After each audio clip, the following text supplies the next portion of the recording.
রাসূলুল্লাহ সাল্লাল্লাহু আলাইহি ওয়াসাল্লাম বলেন, মা আসাররা মান ইস্তাগফারা, কোন ব্যক্তি যদি গুনাহ হয়ে যাওয়ার পর তওবা করে গুনাহ ছেড়ে দেয়, আবার ঘুরে দাঁড়ায়, এবারে যদি সে 70 বারও গুনাহ করে, আবার তওবা করে, আবার সিদ্ধান্ত নেয় আর করব না, আল্লাহর নবী বলেন এই ব্যক্তি লাগাতার গুনাহগার হইতে পারে না, বরং নেককারী থেকে যায়।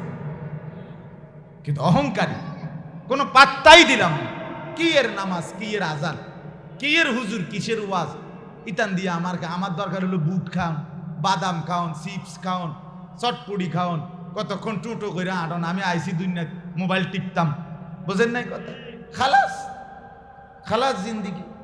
আহা, এই জিন্দিগি মুমিনের জিন্দিগি না, সুস্থ স্বাভাবিক মানুষের জীবন না বন্ধু। যে জীবনে কোনো টার্গেট নাই, যে জীবনে কোনো গন্তব্য নাই, যে জীবনে কোনো সুনির্দিষ্ট লক্ষ্য উদ্দেশ্য নাই, যে জীবনের মধ্যে কোনো পরিকল্পনা নাই, এটা তো জন্তু জানোয়ার হাইওয়ানের জিন্দিগি। এটা মুমিনের একটা টার্গেট আছে, আমার টার্গেট আছে, আমি আসরের নামাজ কোথায় পড়ব আমার একটা হিসাব আছে, আমি মাগরিবের নামাজ কোথায় গিয়ে পড়ব আমার একটা টার্গেট আছে, আমি এশার নামাজ কোথায় পড়ব আমার একটা টার্গেট আছে, আমার একটা গন্তব্য আছে যে আমাকে বাঁচতেই হবে, আমাকে কবরে যেতেই হবে, সেখানে প্রশ্নের মুখোমুখি হইতে হবে, আমার টার্গেট আছে আমাকে হাসরের ময়দানে দাঁড়াইতে হবে, আমার জিন্দিগির আমল নামা আমার হাতে নিতে হবে, মিজানের পাল্লায় আমার আমল ওজন হবে, আমাকে ফুলসেরাত পার হইতে হবে, জান্নাতে আমাকে যেতেই হবে, জাহান্নামে গেলে আমার কোনো উপায় থাকবে না। এরকম একটা সুনির্দিষ্ট টার্গেট নিয়ে জীবনটাকে যে সামনে নেয় তারে বলে মুসলমান। গাফেলকে বলতে নাই, গাফেল অমনোযোগীকে বলতে নাই, কোনো লাভ হয় না, কথা বুঝছেন কেন? সে তার দিমাগ, তার অহংকার, তার মাতবুরি, তার কামখেয়ালি, তার তামাশা, তার মনের চাহিদা, এটাকেই মনে করে জিন্দিগি। এই জিন্দিগি এক ধরনের জন্তু জানোয়ারের জিন্দিগি, কথা বুঝছি? এটা কোরআনের আয়াত, কোরআনের আয়াত। আল্লাহ তাআলা বলছেন নবীজি, খামখেয়ালি মানুষ যে মনোযোগ দেয় আল্লাহ তাকে বরকত দেয়, আল্লাহ তাকে বরকত দেয়। এটা নিয়ম, সর্বযুগেই নিয়ম। পরিবর্তনের জন্য আন্তরিকতা থাকতে হয়, আগ্রহ থাকতে হয়। এই যে একটা মাত্র আয়াত শুনছেন, এত বড় গোত্রের সর্দার কালেমা পড়ে মুসলমান হয়েছে, মানে মনোযোগ দিয়ে শুনছে, এক লাইন কলিজা লাগছে, জিন্দিগি বদলে গেছে। কোরআনের অসংখ্য আয়াত আছে, একটি আয়াত শুনেই অগণিত মানুষ কালেমাওয়ালা মুসলমান হয়েছে। অথচ দুর্ভাগ্য মুসলমান বছরের পর বছর আল্লাহর কোরআন শুনে কিন্তু জিন্দিগি বদলায়, যে যেমন আছে এমনই থেকে যায়। এটা উচিত না। একজন মুসলমান লাগাতার গুনাহ করতে পারে না, গুনাহ হবে, গুনাহ হবে, ভুল হবে, অ্যাক্সিডেন্ট হবে। গুনাহ মানে অ্যাক্সিডেন্ট, অ্যাক্সিডেন্ট করে ইচ্ছা করে কেউ করে না, অ্যাক্সিডেন্ট কেউ প্রতিদিন করে না, ঠিক কি না বলেন? গুনাহ এমন, গুনাহ তো আমি পিছলে পড়ে গেছি, গুনাহ আমি হোঁচট খাইছি, শয়তানের কাছে হঠাৎ আমি পরাজিত হয়ে গেছি, কিন্তু আমি মুমিন, আমার জিন্দিগির মূল ডিউটি হলো আল্লাহর ইবাদত, নেক কাজ। মাঝে মধ্যে হোঁচট খাইতেই পারে, কিন্তু গুনাহকে লাগাতার বানায়া নেওয়া, 30 বছর ধরে প্রতিদিন ওজনে কম দেয়, 10 বছর ধরে প্রতিদিন ঘরে বউ বাচ্চা রঙিন টেলিভিশন নাচ গান দেখতেছে এক তালে, 1 বছর কোনোদিন ফজরের নামাজ একটা মুসলমান ছেলে মেয়ে পুরুষ একদিন একটি বছরে কোনোদিন ফজরের নামাজ কোনোদিন পড়ল না, জানেও না ফজরের আজান হয় কখন, ফজরের ওয়াক্ত হয় কখন। মুসলমান এত বড় গাদ্দার হইতে পারে না। এই অপদার্থকে মুসলমান বলে না, এটাকে মুসলমান বলে না। গুনাহ মুসলমানের লাগাতার হইতে পারে না। আপনি 30 বছর, আপনি 10 বছর প্রতিদিন মিছা কথা কইতে পারেন না, তাহলে আপনি মুসলমান না। একটা নারী 10 বছর বেপর্দা প্রতিদিন, না মুসলমান নারী এমন হইতে পারে না। একটা মহিলা প্রতিদিন নাচ গান সিনেমা নাটক টেলিভিশনে দেখে, এই অসভ্যতা, এটা মুসলিম নারী হইতে পারে না। বেডি হইতে পারে, প্লাস্টিক হইতে পারে। মুসলমান তাকে বলে যে জিন্দিগিটা ইবাদতের উপরে কাটায়, আমলের উপরে কাটায়। হ্যাঁ, মাঝে মাঝে শয়তান তাকে প্ররোচিত করে, ধোঁকা দেয়, মাঝে মাঝে পিছলা খাইয়া পড়ে যায়, আবার উঠে দাঁড়ায় যায়, আবার উঠে দাঁড়ায় যায়। কারণ আমার গন্তব্য আখিরাত, আমার গন্তব্য হাসরের ময়দান, আমার গন্তব্য জান্নাত। আমাকে এখানে থাইমা গেলে, হাইরা গেলে চলবে না, আমাকে আবার চেষ্টা করতে হবে, আবার চেষ্টা করব। আমি আর পারতেছি না, না এ কথা বলার সুযোগ না, আমাকে বাঁচতেই হবে। ঠিক কিনা বলে? আমাকে বাঁচতে হবে কিনা বলে? বাঁচতেই হবে। আমি হেরে যাওয়ার, হাল ছেড়ে দেওয়ার কোনো সুযোগ। আল্লাহ তাআলা ইরশাদ করেছেন ইয়াইজুকুম, যে আল্লাহ ওয়াজ করছেন, মানে এটা এমন একটা ওয়াজ, এমন একটা নসিহত। এখানে এই একটা আয়াত, যেই নসিহতটা, ওয়াজটা, ওয়াজ মানেই নসিহত, উপদেশ। তো রব্বুল আলামিন বলতেছেন ইয়াইজুকুম, আমি আল্লাহ তোমাদের বান্দাদের নিকটে আমি ওয়াজ করছি, লাআল্লাকুম তাযাক্কারুন, যেন তোমরা আমি আল্লাহর ওয়াজ শুনে উপদেশ গ্রহণ করতে পারো, নসিহত গ্রহণ করতে পারো। তাহলে মূলত এই আয়াতে যে ওয়াজটা, এটা সরাসরি কার ওয়াজ? আল্লাহর ওয়াজ। কতটা দামি, অনেক গুরুত্বপূর্ণ। ইয়াইজুকুম, আল্লাহ বলেন আমি ওয়াজ করছি, এটা আমার ওয়াজ, আমার নসিহত। এই জন্য সূরা নাহলের এই 90 নম্বর আয়াত অত্যন্ত গুরুত্বপূর্ণ আয়াত, অনেক বিস্তারিত ব্যাখ্যা সম্বলিত আয়াত এটা। মানে ব্যাখ্যা করলে, তাফসীর করলে অনেক কিছু গোটা ইসলাম এর মধ্যে আনা যাবে। রাসূলুল্লাহ সাল্লাল্লাহু আলাইহি ওয়াসাল্লামের পুরা 23 বছরের সমস্ত কথা, বক্তব্য এইটার মধ্যে বোঝানো যাবে। কোরআনুল কারীমের সমস্ত বক্তব্য এই এক আয়াতের মধ্যে অন্তর্ভুক্ত করা যাবে। এটা এমন একটি গুরুত্বপূর্ণ আয়াত। রাসূলুল্লাহ সাল্লাল্লাহু আলাইহি ওয়াসাল্লামের জামানায় একবার মক্কার পার্শ্ববর্তী একটা এলাকার একজন গোত্র সর্দার ছিল, আকসাম ইবনে সাইফি ওই ব্যক্তির নাম। তো সে নবীজির ইসলাম প্রচারের কথা খুব শুনতেছিল এবং দাওয়াত শুনতেছিল। এই সময় সে নবীজি কি বলে এটা যাচাই বাছাই করার জন্য তার গোত্রের 2 জন লোককে প্রতিনিধি হিসাবে মক্কায় পাঠাইছিল। পাঠাইয়া বলছিল, তোমরা মুহাম্মদকে গিয়ে ওই লোককে 2টা প্রশ্ন করবা, আর সেই উত্তরে যা বলে আমাকে আইসা শোনাবা। তো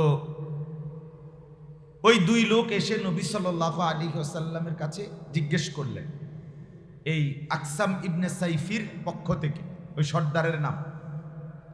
তারা প্রশ্ন করছে নবীজিকে 2টা, এক হলো মান আনতা, 2 হলো অমা আনতা, আপনি কে আর আপনি কি। এই কথাই, আপনি কে এবং আপনি কি। যেমন আমি বললাম, আপনি আমার জিজ্ঞালেন আপনি কে, আমি আনিসুর রহমান আশরাফ। আপনি কি? আমি একজন হুজুর। আমি একজন কি? হুজুর। বা আমি আপনাদের ইমাম সাহেব, বা আমি আজকে আপনাদের মাহফিলের বক্তা। এই তাহলে আমি কি এটাও বুঝলাম, আমি কে এটাও বুঝলাম। তো রাসূলুল্লাহ সাল্লাল্লাহু আলাইহি ওয়াসাল্লাম ওনাকে প্রশ্ন করছে, মান আনতা, আপনি কে? নবীজি বললেন, মুহাম্মদ ইবনু আব্দুল্লাহ, আব্দুল্লাহর ছেলে মুহাম্মদ। খালাস। আপনি কি? মা আনতা, নবীজি বললেন, আব্দুল্লাহি ওয়া রাসূলু, আমি আল্লাহর বান্দা এবং আল্লাহর রাসূল। খালাস, শেষ কথা।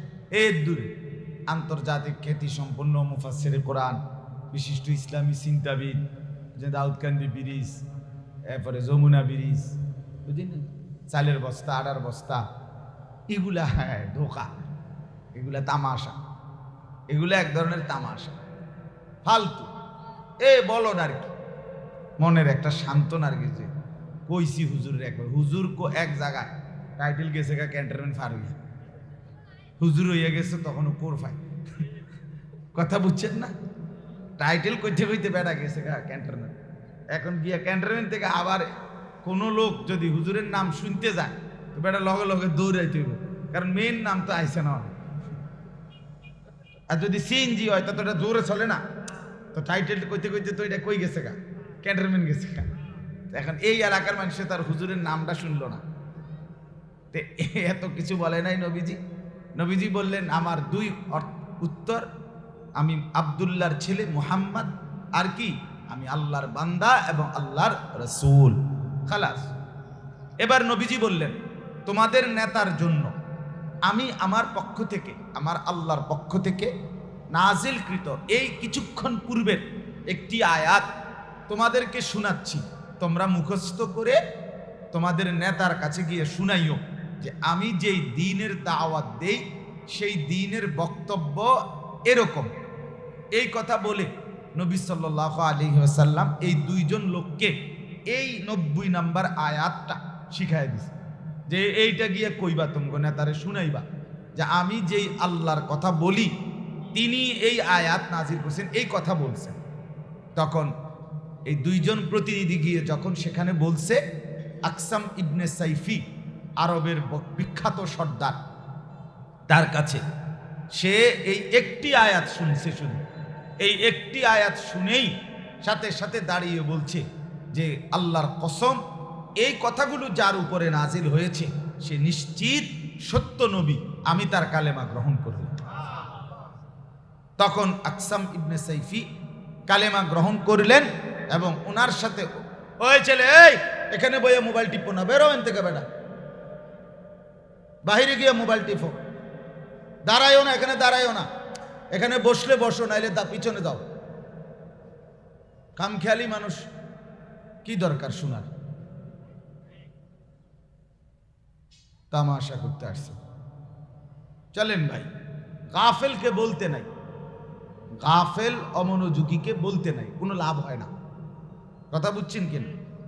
সে তার দিমাগ, তার অহংকার, তার মাতবুরি, তার খামখেয়ালি, তার তামাশা, তার মনের চাহিদা, এটাকেই মনে করে জিন্দিগি। এই জিন্দিগি এক ধরনের জন্তু জানোয়ারের জিন্দিগি। কথা বুঝছে?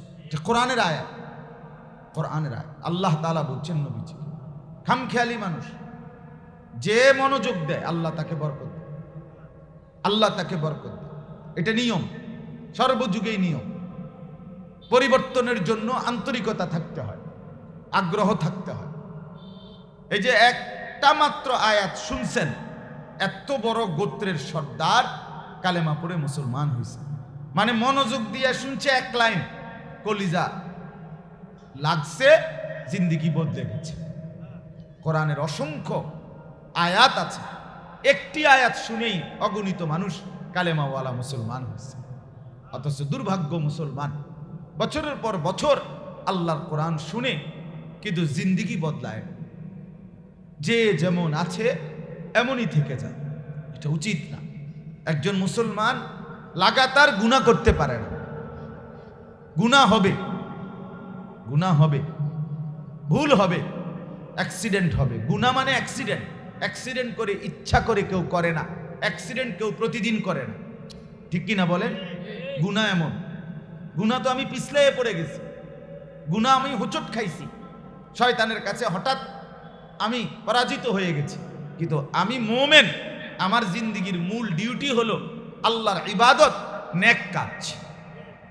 মাঝে মধ্যে হোঁচট খাইতেই পারে, কিন্তু গুনাহকে লাগাতার বানায়া নেওয়া, 30 বছর ধরে প্রতিদিন ওজনে কম দেয়, 10 বছর ধরে প্রতিদিন ঘরে বউ বাচ্চা রঙিন টেলিভিশন নাচ গান দেখতেছে এক তালে, 1 বছর কোনোদিন ফজরের নামাজ একটা মুসলমান ছেলে মেয়ে পুরুষ একদিন একটি বছরে কোনোদিন ফজরের নামাজ কোনোদিন পড়লো না, জানেও না ফজরের আজান হয় কখন, ফজরের ওয়াক্ত হয় কখন। মুসলমান এত বড় গাদ্দার হইতে পারে না। এই অপদার্থকে মুসলমান বলে না, এটাকে মুসলমান বলে না। গুনাহ মুসলমানের লাগাতার হইতে পারে না। আপনি 30 বছর, আপনি 10 বছর প্রতিদিন মিছা কথা কইতে পারেন না, তাহলে আপনি মুসলমান না। একটা নারী 10 বছর বেপর্দা প্রতিদিন, না মুসলমান নারী এমন হইতে পারে না। একটা মহিলা প্রতিদিন নাচ গান সিনেমা নাটক টেলিভিশনে দেখে, এই অসভ্যতা, এটা মুসলিম নারী হইতে পারে না। বেডি হইতে পারে, প্লাস্টিক হইতে পারে। মুসলমান তাকে বলে যে জিন্দিগিটা ইবাদতের উপরে কাটায়, আমলের উপরে কাটায়। হ্যাঁ, মাঝে মাঝে শয়তান তাকে প্ররোচিত করে, ধোঁকা দেয়, মাঝে মাঝে পিছলা খাইয়া পড়ে যায়, আবার উঠে দাঁড়ায় যায়, আবার উঠে দাঁড়ায় যায়। কারণ আমার গন্তব্য আখিরাত, আমার গন্তব্য হাসরের ময়দান, আমার গন্তব্য জান্নাত। আমাকে এখানে থাইমা গেলে, হাইরা গেলে চলবে না, আমাকে আবার চেষ্টা করতে হবে, আবার চেষ্টা করব। আমি আর পারতেছি না, না এ কথা বলার সুযোগ না, আমাকে বাঁচতেই হবে। ঠিক কিনা বলে? আমাকে বাঁচতে হবে কিনা বলে? বাঁচতেই হবে। আমি হেরে যাওয়ার, হাল ছেড়ে দেওয়ার কোনো সুযোগ নেই, কোনো সুযোগ নেই। এটা মনে রাখবেন, মনে রাখবেন এই কথা। অসংখ্য মুসলমান মা বাপ হাল ছেড়ে দিছে, হেরে গেছে, হেরে, সোজা কথা হাইরা গেছে, সন্তানের কাছে হাইরা গেছে, আপন স্ত্রীর কাছে স্বামী হেরে গেছে। যে বেটা কাপুরুষের মতো তাকাইয়া দেখে বেডি প্রত্যেক দিন বাজারে মার্কেটে যায়, আপনার বেপর্দা বেডি অটোর ড্রাইভারের লগেও কথা কয়, সিএনজির ড্রাইভারের লগেও কথা কয়, রাস্তার বেডইতের লগেও কথা কয়, দোয়ানদারের লগেও কথা কয়, আলগা মানুষের লগেও কয়, সাপ দিয়ে বইয়ালান। মা বোন তো সবার ঘরে আছে না? এরকম বেদ্যপ মা বোন সবার ঘরে নাই। এরকম বেহায়া নারী যে বেডইতের লগে সাপ দিয়ে বইয়ালায়, এমন বেডিত আমগো ঘরে নাই। আমগো ঘরে এরকম বেডিত নাই। মা বোন সবার ঘরে আছে, মা বোন সবার ঘরে আছে, কিন্তু বেপর্দা সবার ঘরে নাই। কথা বলেন না কেন? বেহায়া নারী সবার ঘরে, মুমিনের ঘরে থাকার কথা না। জিন্দিগি স্বাভাবিক বানানো। মুসলমান মানেই ইবাদত, মুসলমান মানেই বন্দিগি। আল্লাহ আমাদেরকে বুঝার তৌফিক দান করে। কত ছেলে আপনাদের, কত মেয়ে, আহা মুসলমান চোখের সামনে দেখতেছে ছেলেটা এক ওয়াক্ত নামাজ পড়ে না। আহা, কোথায় মা, কোথায় বাপ, কোথায় অভিভাবক? এরা করে কি? কি এর সংসার করে, কিত্ত বাজার করে, কাল লাগা বাড়ি করে, কাল লাগা সোফা বানায়, আমি বুঝি না। হায় হায় রে বেটা, মুসলমান হইয়া ডাকাত, তোর পুতে নামাজ পড়ে না, মেয়ে নামাজ পড়ে না, বউ পর্দা করে না, তুই বেটা সংসার করো। কি এর সংসার করো বেটা? কিত্তা সংসার করো? কিসের সংসার করো তুমি? তুমি ব্যর্থ, তুমি কাপুরুষ, তুমি পরাজিত, তুমি হেরে গেছো। মোমেন হারে না, মোমেন হারে না। হোঁচট খায়, পিছলা খায়, আসার খাইতে পারে, আবার উঠবে, আবার উঠবে, আবার ঘুরে দাঁড়াবে।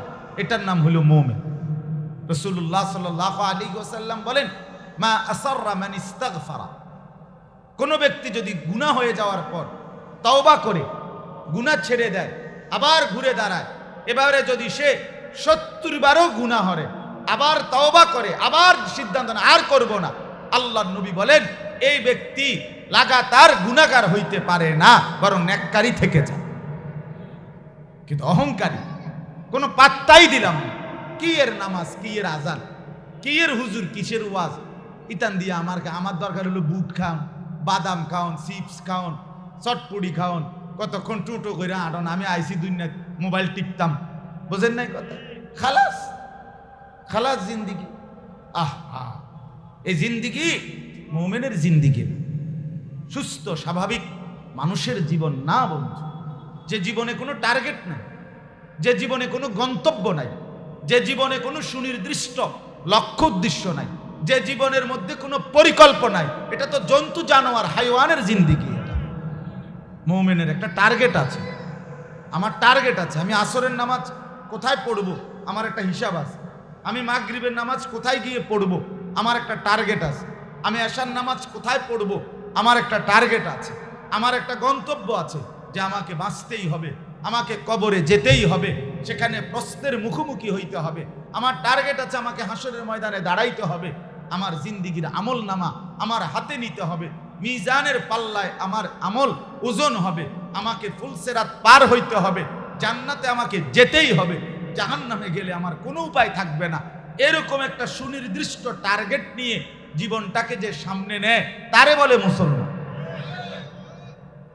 তারে বলে মুসলমান। পাঙ্গাস আর তেলাপিয়া, দন্যা তার কাঁচামরিচ, হ্যাঁ, দুন্দুল আর করলা, এ খায় আর গুঞ্জায় আর হতে আর পেশাব পায়খানা করে, হ্যাঁ, আর যৌন চাহিদা পূরণ করে। এ তো হাইওয়ানের জিন্দিগি বেটা, তো মানুষের জিন্দিগি না, তো মুসলমানের জিন্দিগি না, মোমেনের জিন্দিগি না এটা। এজন্য মাওলানা মুফতি জুবায়ের ভাই বললেন, নিজেকেও সুন্দর করেন, সন্তানদেরকেও সুন্দর করেন, স্ত্রীকেও সুন্দর করেন, ঘরকে দ্বীনের উপরে তোলেন, তাইলেই সার্থকতা, তাইলেই কামিয়াবি, তাইলেই জীবনের কিছু করলেন। আল্লাহ তৌফিক দান করেন। চলেন তো আমি শুধু তর্জমাটা বলি। তাহলে আয়াতের অনেক ফজিলত এই আয়াতটা। একে তো এটা আল্লাহ তাআলার ওয়াজ। কার ওয়াজ? আল্লাহ। দুই হলো এটা এমন একটি আয়াত যে আয়াত শুনে একজন গোত্র প্রধান আরবের তার পুরা মহল্লাবাসী নিয়ে কালেমা পড়ে মুসলমান হয়ে গেছে। আরো অনেক, মক্কার একজন নেতা ওয়ালিদ ইবনে মুগীরা, সে একদিন এই রাসূলুল্লাহর জবানে এই আয়াত শুনে সে উঠে গিয়ে বলছে মক্কার কাফেরদের কাছে, ওয়াল্লাহি ইন্না ফীহি লাহালাওয়া, আল্লাহর কসম মুহাম্মদের তেলাওয়াতকৃত ওই আয়াতের মধ্যে বড় মিষ্টি, বড় মধুরতা আছে, মধুরতা আছে। এই আয়াত শুনে বলছে অনেক ফজিলত এই আয়াতের। তো এই আয়াত কি, অর্থ কি, সংক্ষেপে বলতেছি। এই আয়াতের মধ্যে মোট 6টা কথা আছে। কয়টা কথা? 3টা আদেশ আল্লাহ করছেন, 3টা নিষেধ আল্লাহ করছেন। এই 3টি আদেশ, 3টি নিষেধ আল্লাহ বলেন আমি করলাম, আদেশগুলো আমার, নিষেধগুলো আমার। আর এই 3টি আদেশ 3টি নিষেধ করে ইয়াইজুকুম, আমি তোমাদেরকে নসিহত করলাম, আমি আল্লাহ উপদেশ গ্রহণ দিলাম, লাআল্লাকুম তাযাক্কারুন, যেন তোমরা উপদেশ নিতে পারো, যেন তোমরা নসিহত গ্রহণ করতে পারো। তাহলে আদেশ কয়টা বলেন? নিষেধ কয়টা? মোট কয়টা? করেছেন কে? আল্লাহ। আদেশ 3টা কি কি? 1 নাম্বার, ইন্নাল্লাহা ইয়া'মুরু বিল আদল। 1 নাম্বার, আল্লাহ তাআলা বলেন পুরা জিন্দেগি ন্যায়, সমতা, ইনসাফ জীবনের মধ্যে প্রতিষ্ঠিত করো। এটা হলো 1 নম্বর আদেশ। আদল, আদল আরবিতে বলে আদল, অর্থ হলো সমতা, সমান করা, সমান করা। এই জন্য আদালতকে আদালত বলে। কেন বলে? অর্থাৎ বাদী এবং বিবাদীর কথা শুননা ইনসাফের বিচার সমান করে দেয়। কথা বুঝছেন? মানে বাস্তবতা হলো এটা। এখন যদি দুর্নীতি করে সেটা হলো ভিন্ন কথা, কিন্তু বাস্তব দাবি হলো আদালতের যে বাদী এবং বিবাদী উভয় পক্ষের মধ্যে কি করে দেওয়া? সমান করে দেওয়া। এইটারে বলা হয় আদল। আদল। এই জন্য দাড়ি পাল্লাকে ইনসাফের চিহ্ন বলা হয়, প্রতীক বলা হয়। আদালতের, কোর্টের মধ্যে এটার চিহ্ন থাকে না, দাড়ি পাল্লা। অর্থ কি? 2 দিকে 2টা পাল্লি, এই 2 পাল্লির ওজন কি করে দেওয়া? সমান করে। তাহলে আল্লাহ বলেন 1 নাম্বার, আমি তোমাদেরকে তোমাদের জীবনে ন্যায়, সমতা, ইনসাফ এটার আদেশ করলাম। ইনসাফ 2 ক্ষেত্রে, ন্যায় করতে হবে 2 ক্ষেত্রে, সমান রাখতে হবে 2 ক্ষেত্রে। 1 নাম্বার, আল্লাহর যত হক আছে, ইবাদত, বন্দিগি, আদেশ নিষেধ, সেগুলো আল্লাহকে বুঝায় দেওয়া। এটা একটা ন্যায়, একটা সমতা। আমার সাথে আল্লাহ, আল্লাহর সাথে আমি, তিনি আমার কাছে যা চান আমি তা বুঝাইয়া দিলাম, তাহলে আল্লাহর হককে আমি সমান করে দিলাম। 2, আমার সাথে যত মখলুক, আল্লাহকে বাদ দিয়ে যত মখলুক আছে, মানুষ, এরপরে আল্লাহর চতুর্দিকের এই সৃষ্টিরাজি, প্রত্যেকের সাথে আমার সম্পর্ক কি? অর্থাৎ মা আমার কাছে কি হক পায়, বাবা আমার কাছে কি হক, সন্তান তার হক কি, উস্তাদ তার হক কি, গ্রামবাসী তার হক কি, চাচা জেঠা আত্মীয় স্বজন তাদের হক কি, প্রতিবেশী তাদের হক কি, চতুষ্পদ জন্তু জানোয়ার এগুলোর হক কি, গৃহপালিত প্রাণী এইটার হক কি, গাছপালা তরুলতা এইটার হক কি। আমার সাথে প্রত্যেকের একটা সম্পর্ক আছে। 18,000 মাখলুকাতের একটা কি আছে? সম্পর্ক আছে আমার। এই আমার থেকে যে যা প্রাপ্য, এই সৃষ্টি প্রত্যেককে তার প্রাপ্য বুঝাইয়া দেওয়া, এটা ইনসাফ, এটা সমতা। আল্লাহ বলে এটা আমি আদেশ করলাম, এটা তোমাকে করতেই হবে। আল্লাহর সাথে রাসূলুল্লাহর সাথে আমার যা সম্পর্ক তাও ঠিক রাখতে হবে, গোটা পৃথিবীর সাথে আমার যেই সম্পর্ক তাও ঠিক রাখতে হবে। আল্লাহ বলেন এটা আমার আদেশ। তাহলে দেখেন তো এই এক কথার মধ্যে তো পুরো ইসলাম, ঠিক না? আল্লাহর হক আল্লাহকে দাও, বান্দার হক বান্দাকে দাও, বান্দাকে দাও। 2 নাম্বার ওয়াল ইহসান। 2 নাম্বার আল্লাহ বলেন আমি আদেশ করলাম জীবনের সব ক্ষেত্রে অন্যের প্রতি অনুগ্রহ করো। কি করো? দয়া, ইহসান, অনুগ্রহ করো। তোমার দ্বারা যেন কেউ জুলুমের শিকার না হয়, বরং তোমার দ্বারা যেন প্রত্যেকেই অনুগ্রহ পায়। ওয়া আহসিন কামা আহসানাল্লাহু ইলাইকা। কোরআনে আল্লাহ বলেন আমি যেমন তোমার উপরে অনুগ্রহ করলাম বান্দা, তুমি এবার অন্যদের উপরে অনুগ্রহ করো। এই যে 2 নাম্বার হলো ইহসান। আরো অনেক ব্যাখ্যা আছে, আমি সময় নাই দেখে বলতেছি। 3 নাম্বার ওয়া ইতাইজিল কুরবা। আল্লাহ বলেন 3 নাম্বার হুকুম হইল আত্মীয় স্বজনের সাথে, আত্মীয় স্বজনের সাথে তাদের হক দিয়ে দেওয়া। তোমার যত আত্মীয়, চাচা, মামা, ফুফা, খালু, দাদা, নানা, মামা, হ্যাঁ ইত্যাদি, চাচাতো ভাই, জ্যাঠাতো ভাই, আপন ভাই, ভাতিজা, ভাগিনা, কতজনের কত হক, এগুলো দিয়ে দেওয়া। আল্লাহ বলে এটা আমার আদেশ, এটা আমার আদেশ। একটা বিগত জায়গা তুমি দিচ্ছ না আজকে 30 বছর ধরে তোমার চাচাতো ভাইয়ের পাওনা, তুমি জানো, কিন্তু তুমি মিথ্যা বলতেছো, নয়সই করতে আসো। মনে রাখেন খোদার কসম, রাসূলুল্লাহ বলেন যে ব্যক্তি অন্যায়ভাবে কারো 1 বিগত জমি দখল করলো, রাসূলুল্লাহ বলেন 7 তবক জমিনের নিচের মাটি কিয়ামতের দিন পুরাটা তার কাঁধে তুলে দেওয়া হবে। এটা বুখারীর রওয়ায়াত, বুখারী শরীফের হাদিস। এই 1 বিগত জায়গা, আমনের পৈতৃক সম্পত্তি আমনে পাইছিলেন 30 শতক, সিটারি কইরা বাটপারি করে নিছেন 2 শতক, নষ্ট করে দিছেন 30 শতক। দুধ 1 মণি দুধ আছিল, আমনুটার মধ্যে পেশাবের ফোঁটা দিছেন 1 ফোঁটা, পুরো 1 মণি নষ্ট করে দিছেন। তার মানে আমনে বাটপারি করে কোনো 30 শতক নেন নাই, নিছেন 2 শতক।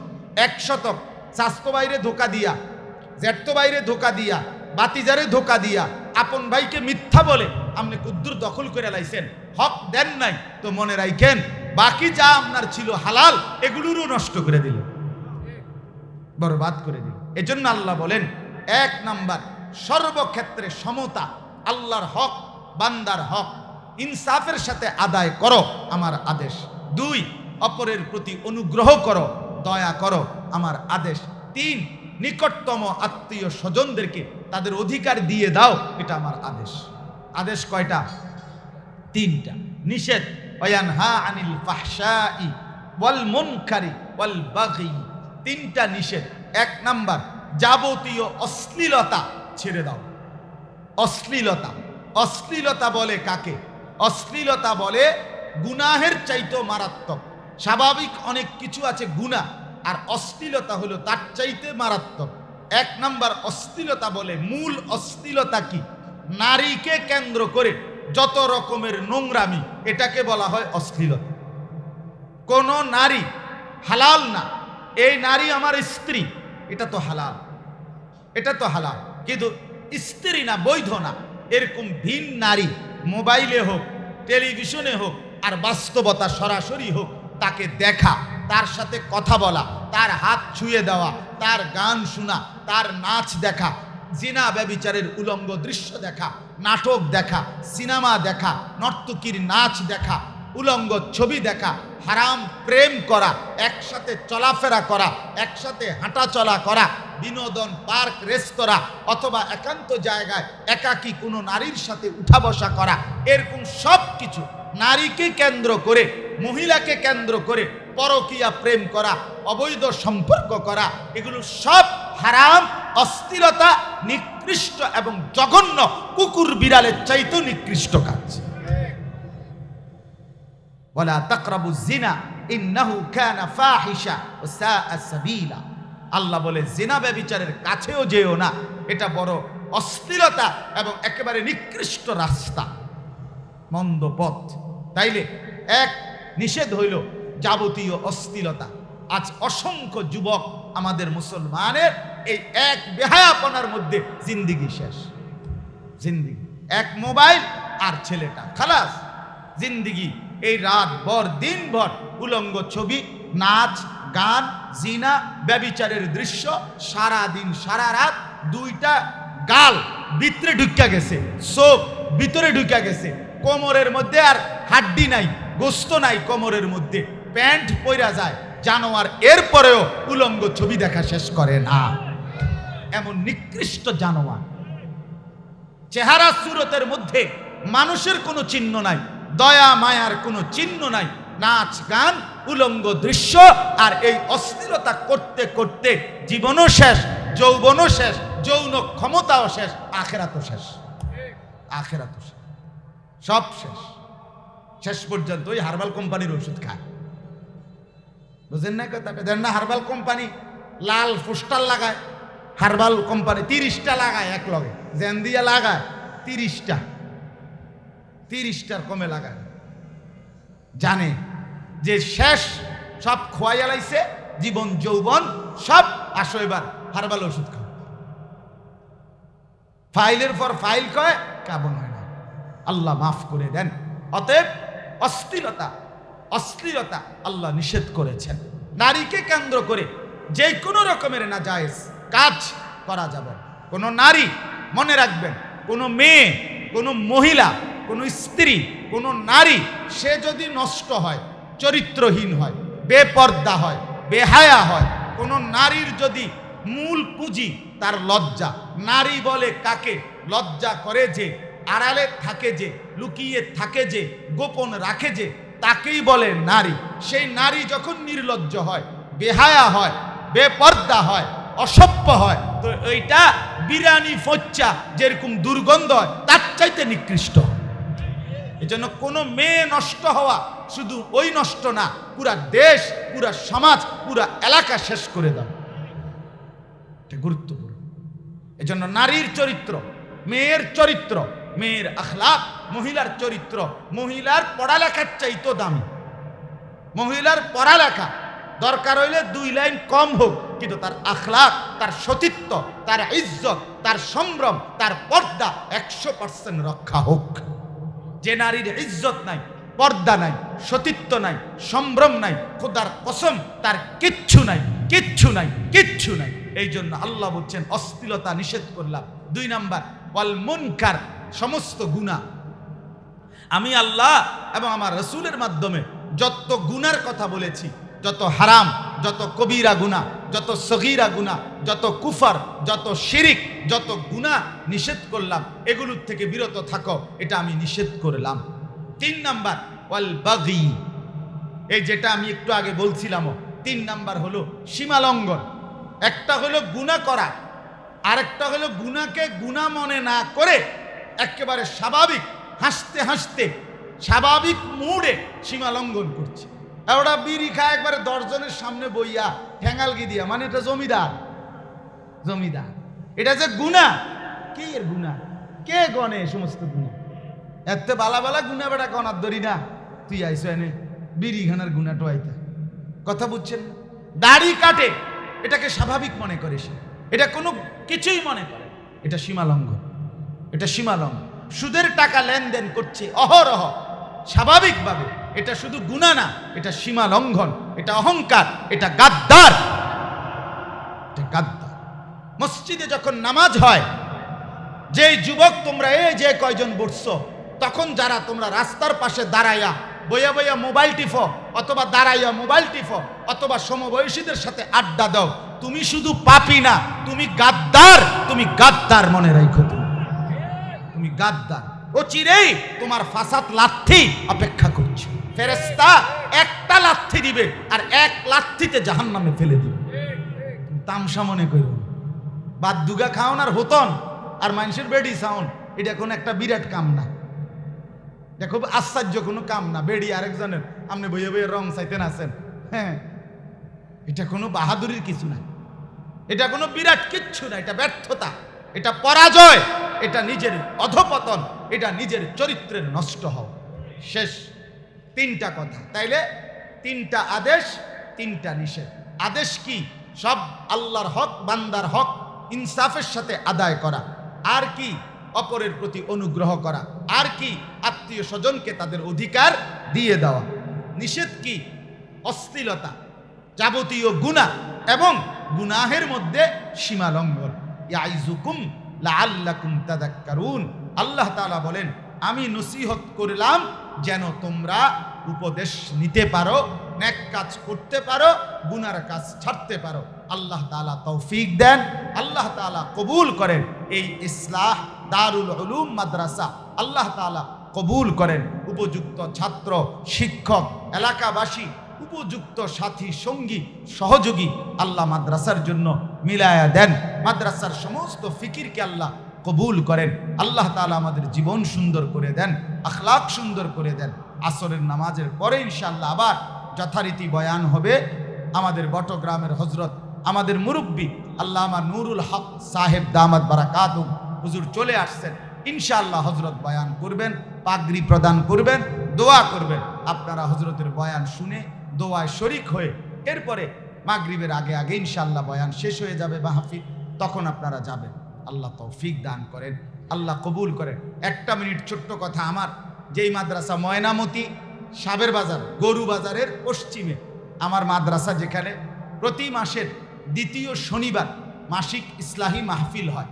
আগামী শনিবার 9 তারিখ এই মাসের, এই সামনের শনিবারে আসর থেকে এশা পর্যন্ত ওইখানে বয়ান হয়। আপনাদের অনেক জওয়ান ভাই আছেন, বাবারা আছেন, যাওয়ার চেষ্টা করবেন। ওই যে সাবের বাজার, যে গরু বাজার, গরু বাজারের পশ্চিমে যাওয়ার চেষ্টা করবেন ইনশাআল্লাহ। আসর থেকে এশা ওইখানে ওলামায়ে কেরাম আমরাও বয়ান করি থাকি। আল্লাহ তৌফিক দান।